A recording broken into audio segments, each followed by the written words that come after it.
Hi, dear parents. Hi, lovely people. Today, I want to talk about something really important: the transition from school to real life. Transitioning from school to real life can feel like a sudden shift in the rules of the game. When it comes to class, life is structured, predictable, and judged by grades. When it comes to life outside school, the world operates on completely different set of skills. So, that's why you see a child can be the best in class. They are so good, they get AAs. They are always they graduated with first class, the best class, and everyone is celebrating them. And then after, you find them struggling later in life. You find them struggling to find jobs, to start businesses. They struggle to work with people. You find when life outside school is totally different. So, what skills do we need, or what skills do we need to teach our children before they even leave school? What skills do we need to teach them from the early age? The skills that are needed in the real world.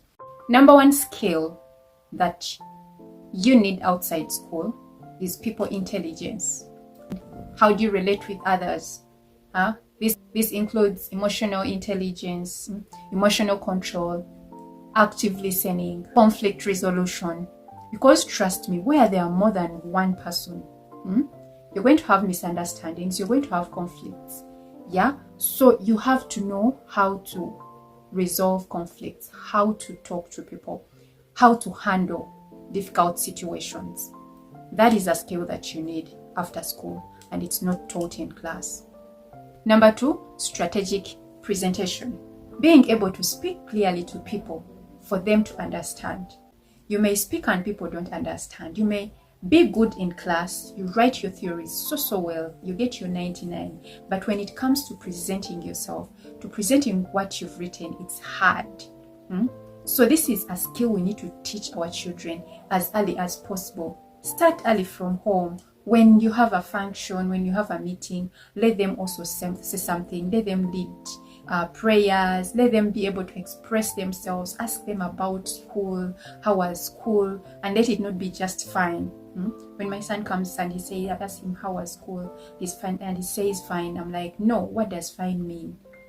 What did you like about it? What made it fine?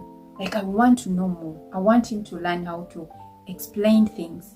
And that is the beginning of teaching them how to present themselves. They can also do presentations in a home. Most of these things start in a home, okay?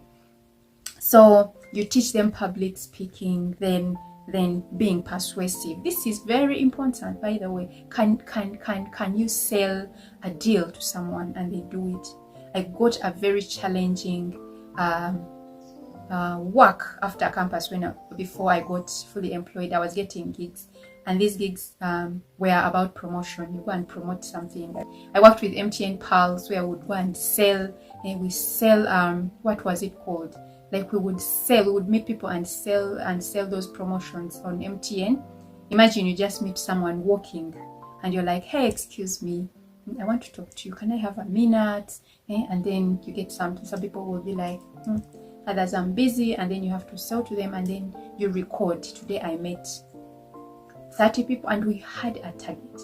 You guys, that was the most challenging work for me because I wasn't used to that. But again, I'm very grateful that I went through that. It taught me how to talk to people, how to handle disappointment. If you meet someone and they give you an attitude, do you be like, hey, I've gone home, I won't work now? No. So that is something that children need to learn from an early age. It's okay. Learning to present themselves, to communicate clearly, to speak to people, to speak to people, things like that. Number three, financial literacy. This is also one of the most important skills that you need as an adult and as parents, because my intention to do this is to create awareness to parents so that they can parent better. We don't have to parent our children the way we were parented, because then it was different. A degree was so powerful that in a community you would find one person with a degree and the whole world is looking for him to give him a job. Right now, you are seated home with your masters. You have a degree, you have a master's, but you don't even have a job. Someone of a second class is being employed and be getting promotions and promotions. What is the problem? You get? So there are more skills that are needed other than grades. Okay? So number 3, financial literacy. This includes knowing how to trade your value, not just your time. Okay? You've seen people giving a service for free. They are good at something. They are doing it freely, but they don't know this can be monetized. So learning to trade value, learning how to monetize what you have. Still under financial literacy, you need to introduce money knowledge. Okay? Teach children how to work. Let them work. Don't just work for them. Teach them how to work. Introduce work. If you have a car, let them start cleaning. Give them that extra work. Not just chores, because chores they should learn that they have to do it. But there are those extra things you can give them and you pay them. You can even pay them on commission if they are able to sell something. You give them a commission. And then introduce the 3-jar system. What do I mean by the 3-jar system? This is where you introduce 3 jars where they can save money. They could be like piggy banks. 1 jar is for giving. The 2nd jar is for investment. The 3rd jar is for spending. Okay? So they learn that making money is not just about keeping money. Yes, you need to keep money, but you don't have to be selfish on yourself. You need to look good. You cannot be having all that money and you're looking so terrible. Okay? You're just saving. So they have to learn that money should be used. Money is a tool. Okay? You invest it so that you get more.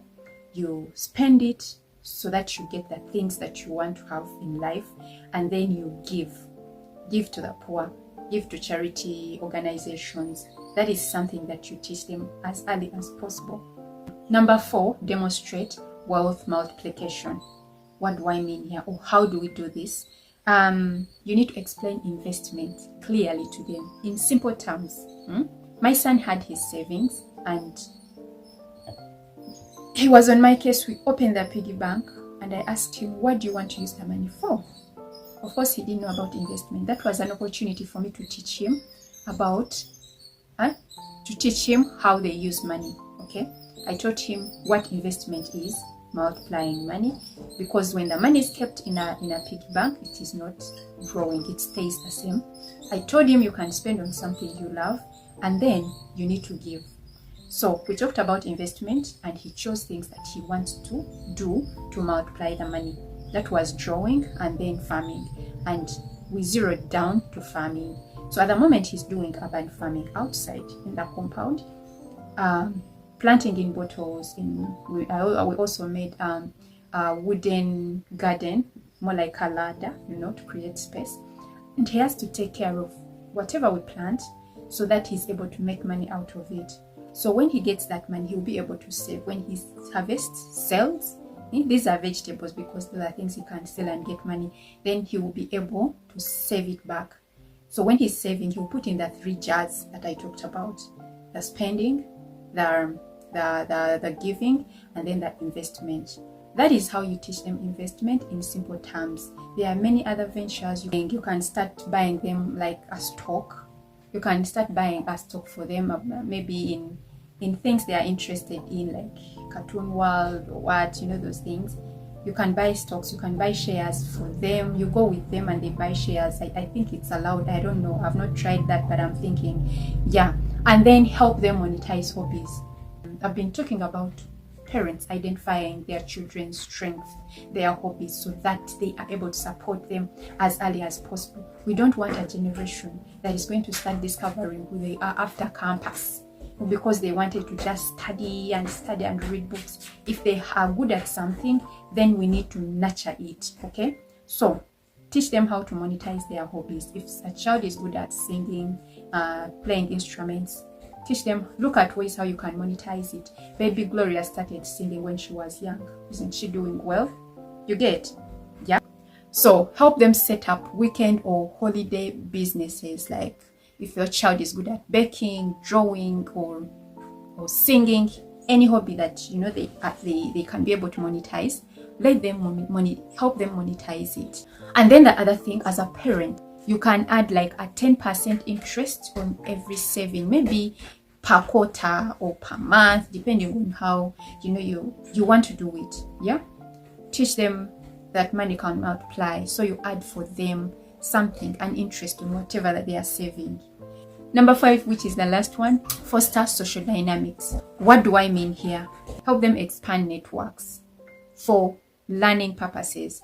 Let's say you know a group the same age who are doing something, a skill. Okay? Let your children introduce them to such a group. It could be people have camps, or you could have a person, a relative who has a company, who is in business.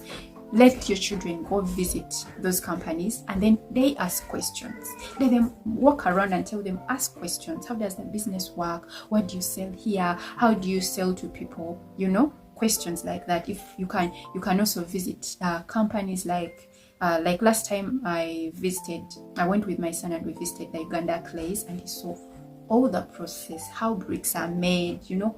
We went everywhere. We were lucky we got someone who helped us go everywhere. He showed us how things are done, how bricks are done, how they sell, where certain bricks and textures, where they are used. And my boy was asking questions. You get it? So allow them to get out of their home, go with them, let them visit companies, shops, supermarkets. You can get where to start from. There's a time we visited a petrol station, Shell, and he was asking questions about Shell. How does it work? What other services do they give? And I feel like that was powerful. That was part of the school project, and I feel like it was something good that even as parents we can start doing with our children. I know there are more skills, but I've listed my 5 important skills that I have identified. If you know any other skills that are needed, that we need out of school, that will help you thrive out of school, please add it in the comment section.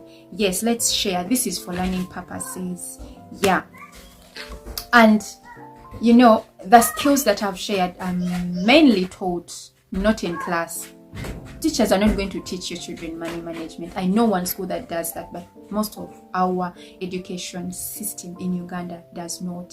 It's about, you know, grades. It's about the structured program. They have to follow the structured program, you know, as they teach. So you find they have no time to teach them all these skills. So this is a call to you as a parent to support your children.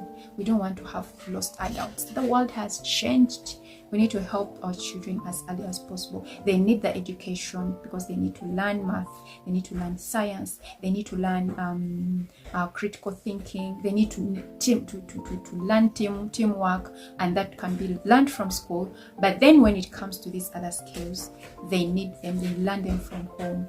So let's be intentional when it comes to parenting.